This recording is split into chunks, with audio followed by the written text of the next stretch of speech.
back, relax, and maybe get yourself a snack.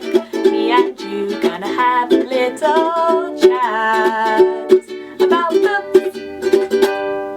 Hey guys, I am here today to sit down and chat to you about one of the 2019 SPFBO finalists. As I am a judge for the SPFBO, the self-published fantasy blog-off, I have to read each of the 9 other finalists, plus my own finalist, which I've already read, and then I have to give my score on each of the books and what I thought about them in a review to all of you.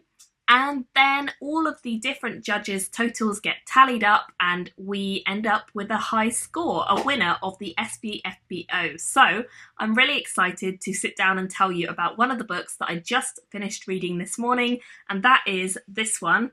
It's called A Tale of Stars and Shadow by Lisa Cassidy. Now, this book is one that I wasn't sure what to make of it, because if you look at the cover, it's just fairly stereotypical, and I wasn't really sure that it was going to be anything out the ordinary, if that makes sense. And to be honest, for most of the book, it's a really good story. It's a lot of fun, but it doesn't stand out to me as much as some other books out there until the ending, which I, for some reason, did not see coming, and I'm really happy I didn't, because usually when there's a twist at the end of the book, I can see it coming a mile off, and it kind of just doesn't have that impact that I want books to have.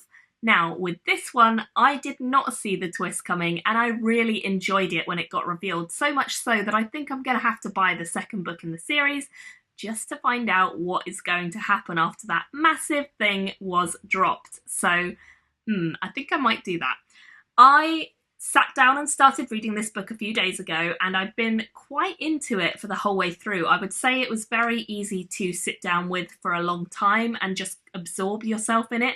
It's quite a long read, but it didn't feel like it was taking me a super long time. It felt like it was quite approachable and easy to get into, and I was enjoying the story as I went through. So what is this story about? We follow a young woman called Talyn, who is basically at a very sad and hard point in her life.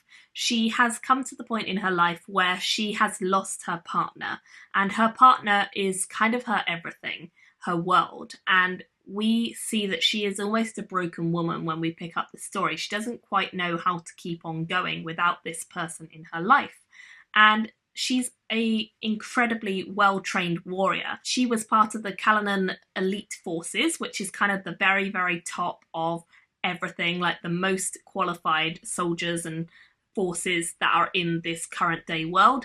And yet when her partner died, this left a really gaping hole in her heart, and she can't focus fully on who she was and how she can be what she was without this person being there. And so we follow her story from the point where this has obviously happened not too far off in the past, and we're following her as she gets sent on new orders to a new kingdom, away from everyone, to spy and also to train an elite force of warriors for... This doesn't sound like it's that exciting as a story, but I think the character of Talyn is a really interesting one, and that as the book goes on, you get to know her kind of internal struggles a lot more, and also how determined she is to help people.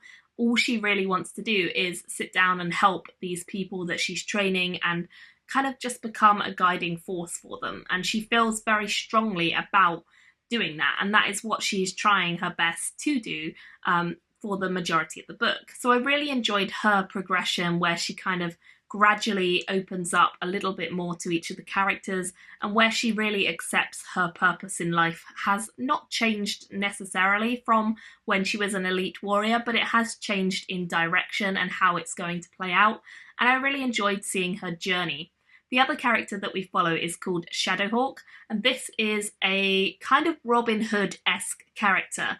We know that this character is very shady, but really they have a good heart, and they want to take from the rich in this world and steal it and give it to the poor people, because in this world that Talyn goes to, the kingdom is kind of divided by human population who are very poor, very downtrodden, don't have a lot of food or money or anything, and then a winged population who have magic and who consider themselves very much above the human class.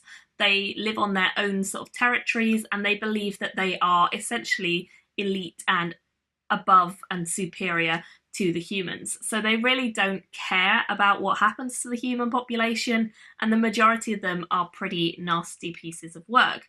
So the Shadowhawk steals from the winged population whenever they get deliveries, and he gives out these supplies, resources, whatever it happens to be, to the lesser population, the people who are poor, the people who can't afford things or who are struggling.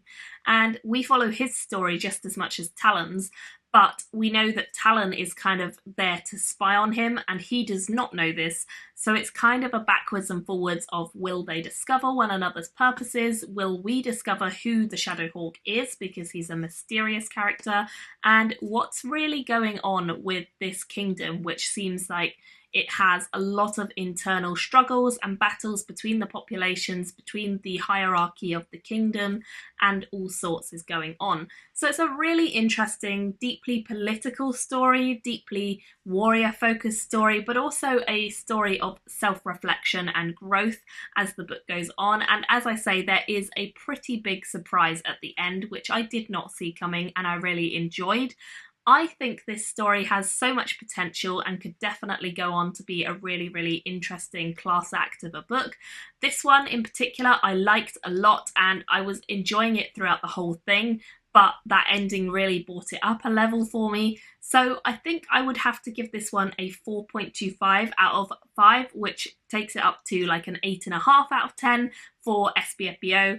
And I really, really recommend you guys check this one out. I would love to hear your thoughts below. If you're going to go pick this one up, let me know. And if you do end up reading it, definitely let me know what you think. And did you see the surprise coming or not? Thank you all so much for watching, and I'll see you very soon in another video. Bye guys! Thank you for watching my video today. Go pick up a book, then come back and chat with me again.